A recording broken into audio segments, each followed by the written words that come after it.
Oh, it's over here. Kwanzaa.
publication of Sam Yette's book, The Choice, The Issue of Black Survival in America. This tribute is brought to you by the African American Writers Guild and the 20th Anniversary Committee. The 20th Anniversary Committee is comprised of former students of Sam Yette when he was a professor at Howard University, as well as many of his friends. The African American Writers Guild is a 3.5-year-old non-profit tax-exempt organization comprised of more than 200 writers of all genres, including inspiring writers, readers, and many supporters of the literary community who have come together to promote African American literature and literacy in our community. And we accomplish our mission primarily through 4 components. One is Word Up, our quarterly newsletter, the Writers Workshop, our Meet the Author series, and our book discussion group. For more information about the African American Writers Guild, please see the people seated at our membership table, Nkechi Taifa, as well as the little 6-year-old. The African American Writers Guild is not a political organization, but for the life of me, I do not see how we can commemorate the publication of The Choice and not be political, since the writing and publication of the book were indeed political acts that took tremendous courage and sacrifice. So at this time, with your permission, I would like to take off my proverbial AAWG hat and tell you that the following comments do not necessarily reflect the position of the African American Writers Guild. I want to help you, those who are not as familiar with Sam Yette as others, understand what he means to us. Among the jobs that Sam Yette has worked, he was a reporter at Newsweek magazine, an information and executive officer for the Peace Corps, an information officer for the Office of Economic Opportunity, and if he had chosen so, he could have been well on his way to become a successful Negro with a big job, a big house, a big car, and big vacations. Instead, Sam, no miseducated Negro, knew he could become a big Negro anything, even if he wanted to, as long as the adversaries of the African American community were endeavoring to control our population, and we were not aware of it. 20 years ago, before most of us realized that the United States government would engage in population control, just like it controls animal populations in the wild, Sam Yette not only noticed it, but chronicled it, and chronicled this covert campaign and publicized it to alert us to stop it. And taking on this task, Sam knew several things.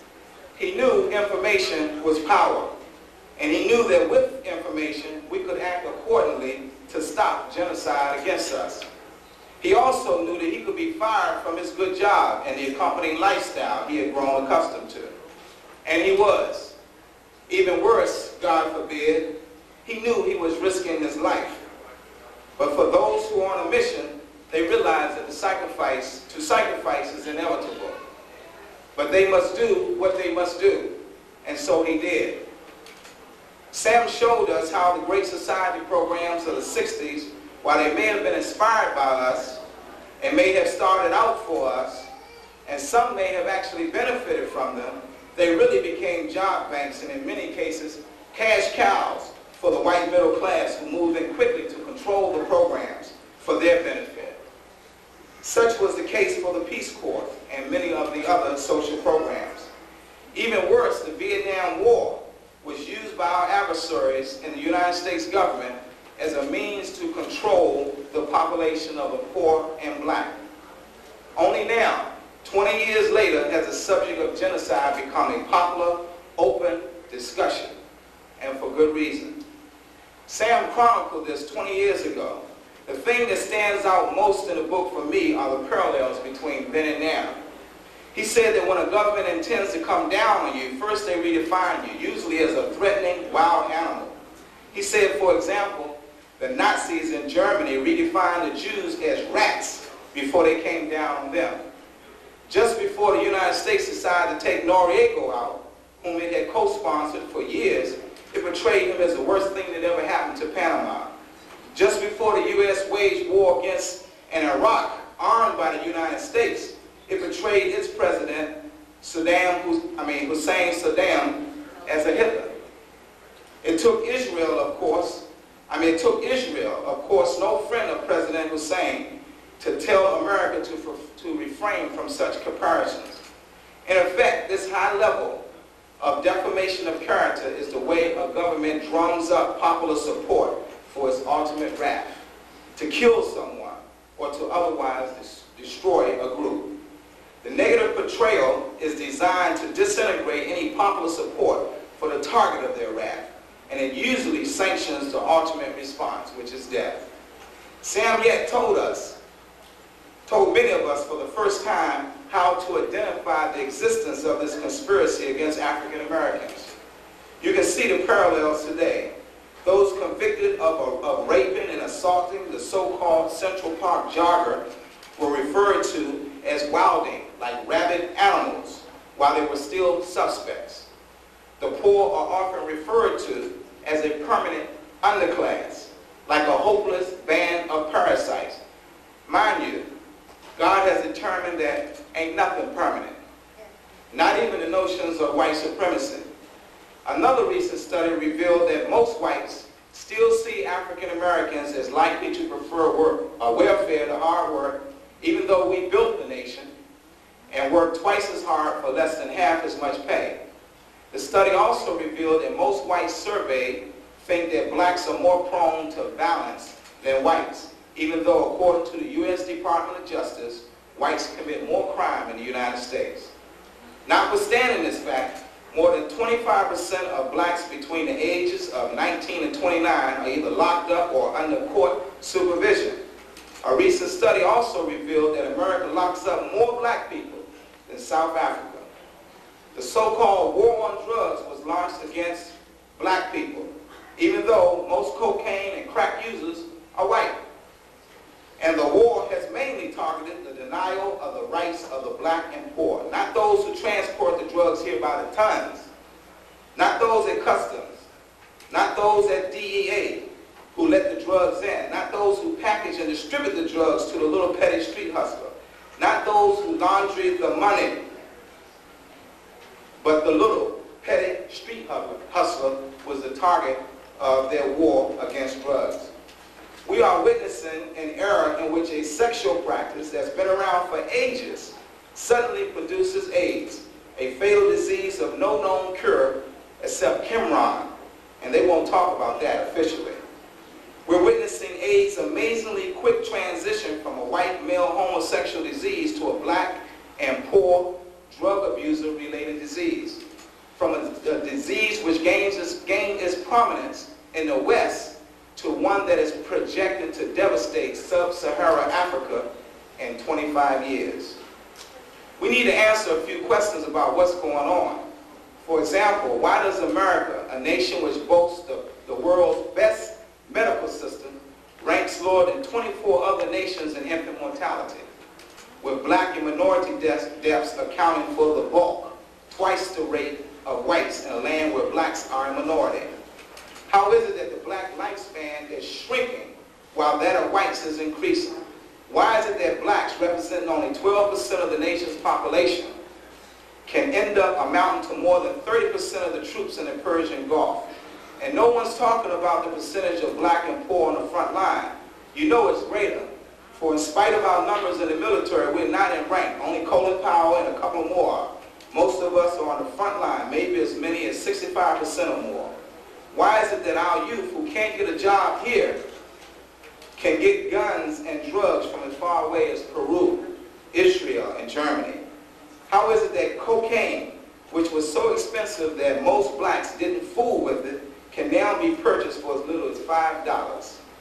If you don't understand that there could be a conspiracy of genocide to kill black people, a government-sanctioned campaign to control our population, and feel urged to get involved with your family and protect them with knowledge and information and show them the ways to protect and defend themselves, then may God please open your eyes before it's too late. Europeans throughout the world have the lowest birth rate, yet some of their American counterparts are sentencing some black mothers to Norplant, the new 5-year birth control, before it even entered the marketplace. Some are planning to make its use a requirement for public assistance, or offering these mothers $500 to go on Norplant. All of this is being orchestrated in spite of the fact that a survey by the Georgia Baptist Medical Center revealed that a third of those who use Norplant suffer episodes of prolonged bleeding. Meanwhile, back at home, Bush is stacking the courts with right-wing judges. President Bush has appointed 70 judges on the federal bench. When the 134 remaining slots are filled, he and former President Reagan will have appointed nearly 70% of the more than 750 judges on the federal judiciary. So even if the Civil Rights Bill of '91 is passed, look who will be interpreting it.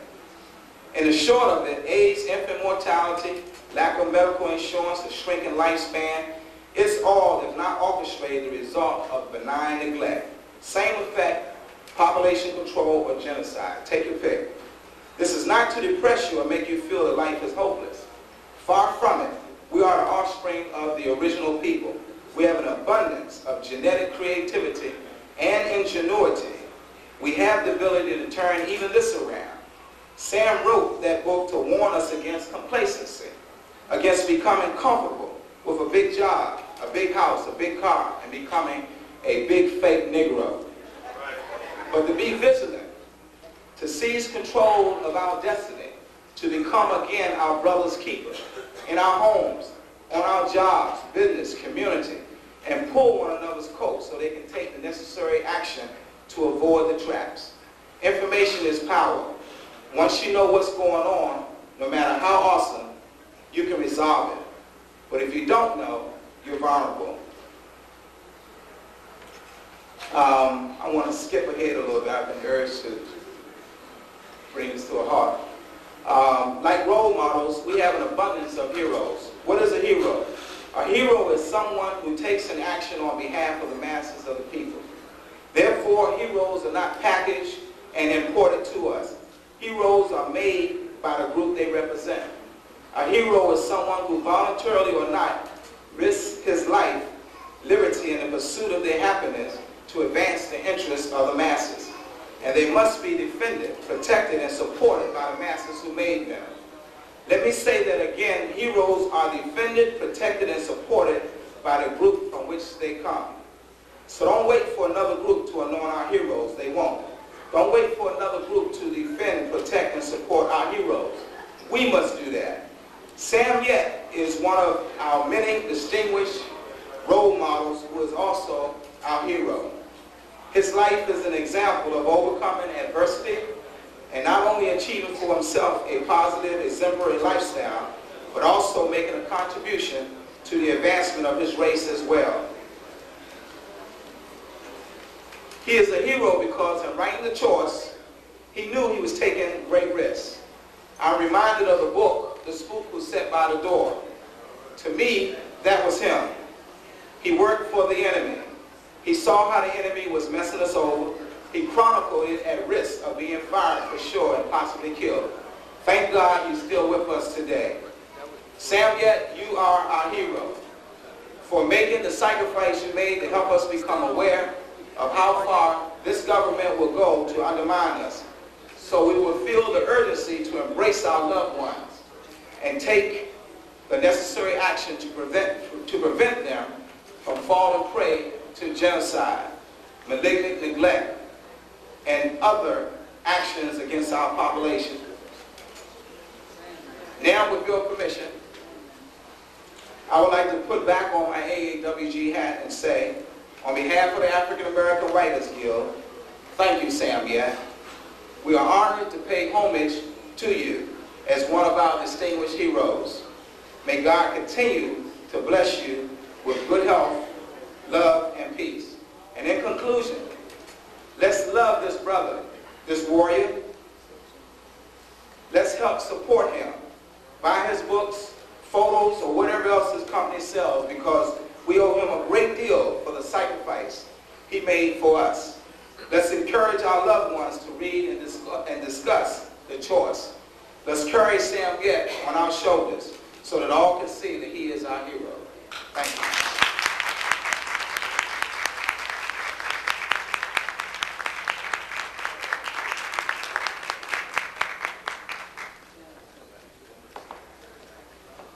Just briefly, ladies and gentlemen, I will get to our distinguished guests for the evening. My name is Janice McKnight Magona.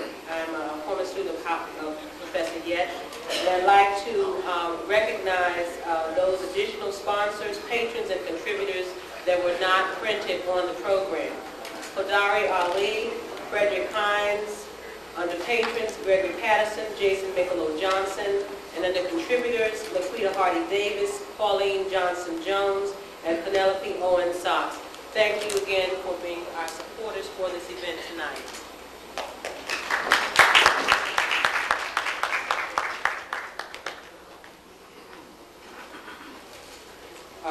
Briefly, my name is Peter Harris. I'm with the African American Writers Guild. But more than that, I'm one of Mr. Yette's sons. I consider him one of the most important people in my life. With that, I'd like to invite him to the podium so that I can drape a token of all of our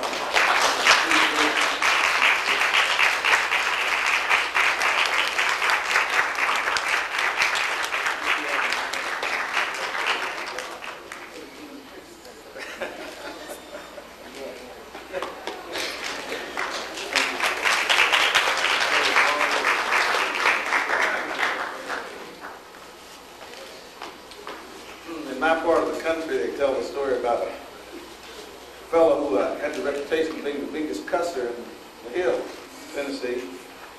He was an apple grower, and they'd have 2 or 3 bad years. Finally, they got a lot of rain, and he got a lot of debts in the intervening years. Got all of his apples at the top of the hill, and got them all propped up, ready for sale. And somebody kicked a piece of wood, knocked the apples loose. About 5 tons of apples rolled down the hill and into the creek. He stood there and watched them go. All the folks knew he was a great cusser whenever he was slightly angry. So everybody rushed to hear him. Everybody came out to hear him.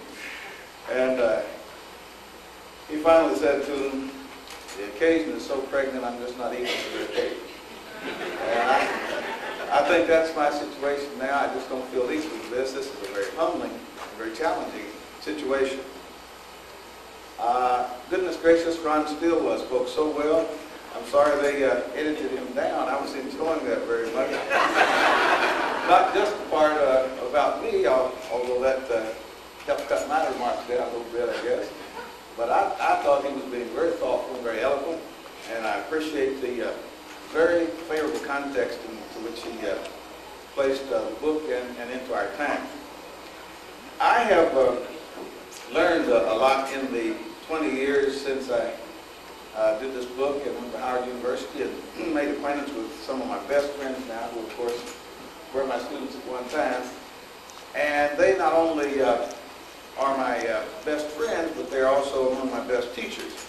I do whatever they tell me as often as I can.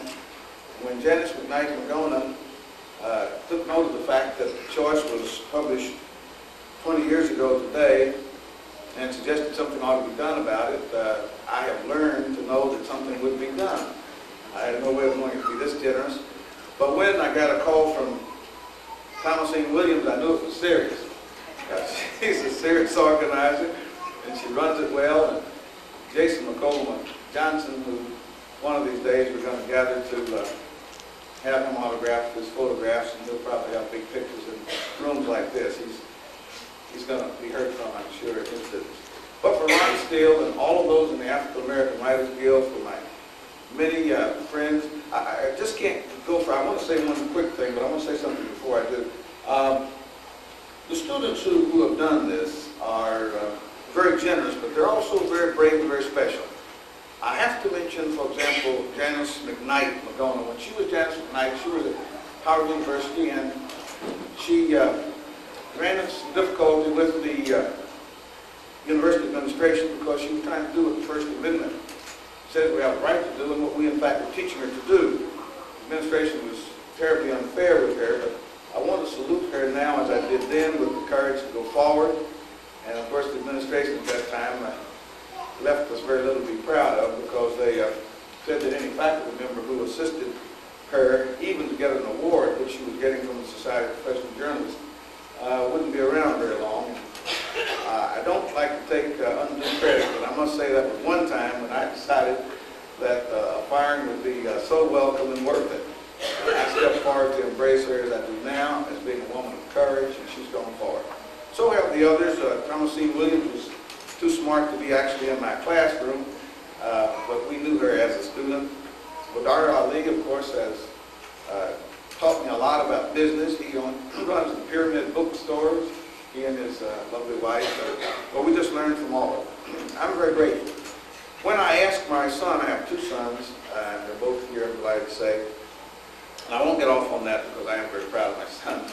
They get embarrassed easily. They're unlike me, and they don't want me to talk much about them. But I usually ask them what to do too, and I asked my younger son, Michael, what I should talk about in the time he told me I was on the program to say some words. And just before we left, I asked him what I should talk about. And he told me, he said about 2 minutes. But I see this really marvelous crowd here, and I'm really encouraged to say one or two things. Let me just say that I think that we would not be fair to our time together and to the occasion of what's going on in the world unless we did share one or two thoughts. One thing I have attempted in the last week, I was at Morgan State last week, and I made the first attempt to define what I thought was the so-called New World Order that President Bush is telling us we now have. And if you don't mind, let me just say one or two quick things about that, and I appreciate your tolerance, and I won't hold you long. But I do think it is absolutely urgent that we understand that because the genocidal process is ongoing, and it is very indicative in the so-called New World Order. One or two things I would like to say about it. One of the first things we have to understand about the New World Order is that it's a con game. And like other con games, it requires gullibility and greed and vanity on the part of its victim. We must not be gullible. We must not be vain and to suppose that what is going on, for example, in the Persian Gulf does not relate to us. It does, the here and now. We must not be greedy to think that we can get something for nothing. We could talk about it a long time. There's one aspect of it I just have to say. And I do believe if you, and I very much appreciate you looking at the choice, but if you look at the choice and look in the Rice Cup theory, I do explain why we were in Vietnam, who made the money out of it, how much, and by name. Quite frankly, I don't know of anybody else's writing that's done that up to this point. But I think it is a good indication of why we're in the Persian Gulf. Let me just say this. Let me say this. This is the most outrageous con game I think the people of the United States have ever suffered, and we've had some good ones, but this is terrific. We have, the last time we had war declared was December the 8th, 1941. And we have been at war constantly since that time in violation of Article 1, Section 811 of the United States Constitution. Thus, the President of the United States is in a succession of chief executives who are committing impeachable acts. But impeachment aside, let us understand something. Several weeks before the invasion took place, the President of the United States said no matter what the Congress does or does not do, no matter what the American people think, the invasion would take place. Now wait a minute. In all of the wars this country has ever fought, this is the first one I'm aware of, and I've done some research on the question. First one I'm aware of where somebody else paid the bill. Now friends, hold your wallets now because this is very serious. This is absolutely serious. What is happening here is that we have a man whose son is ear deep in the S&L crime. These are the same people who brought us the Watergate crimes. They like for us to say scandal because scandal is just something you talk about. Nobody has to meet the grand jury. You just call it scandal. But let's call them what they are. They're crimes.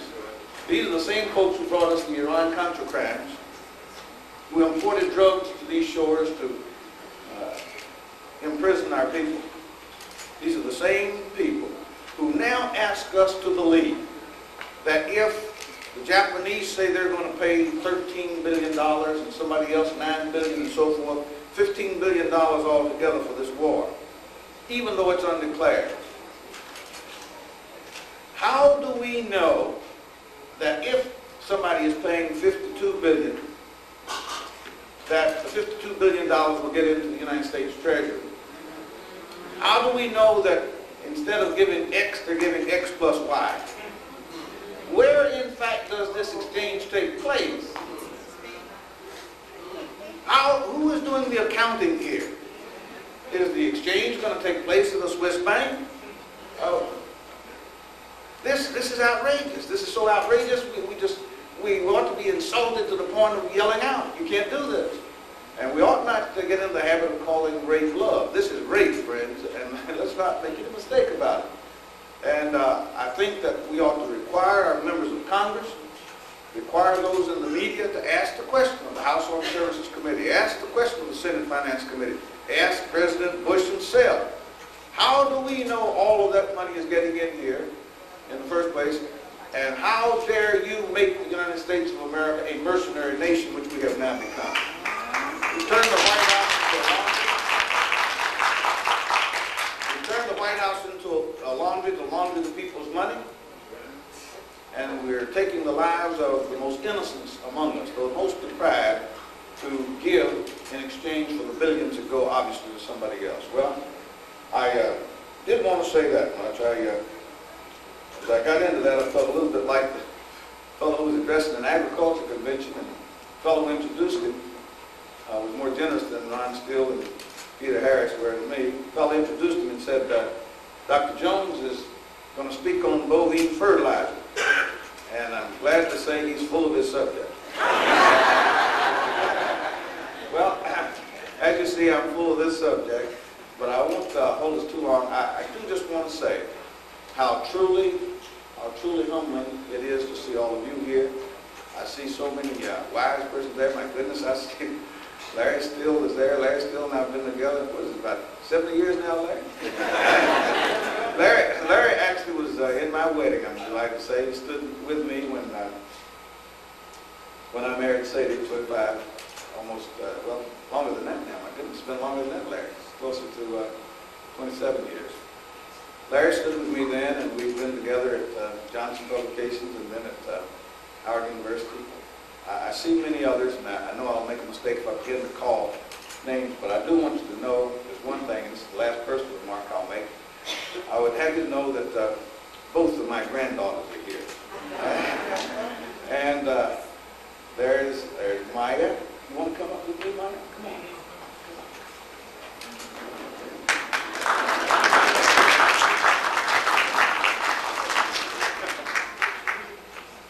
Well, this is a prize that I'm glad to share with you. I have another one, Layla, who's not walking yet, but Maya has the name Maya Patrice Yette because a few years ago when my son Fred was studying law at Harvard, he and his wife heard a fantastic speech by a fantastic woman, Maya Angelou.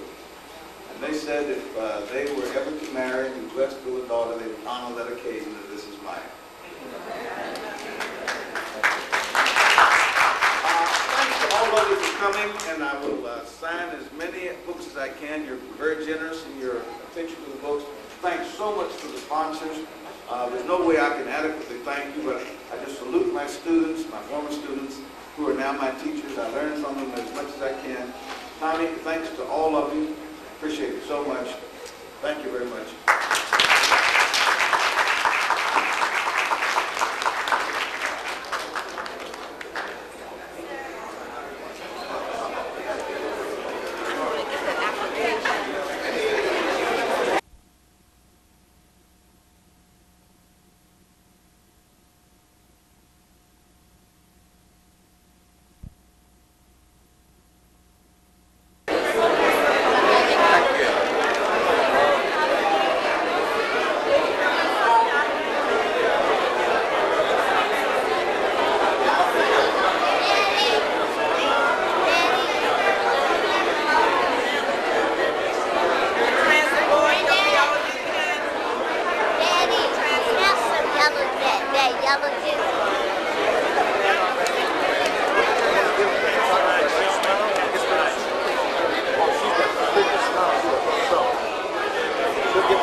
anytime you're ready, we cut that cake.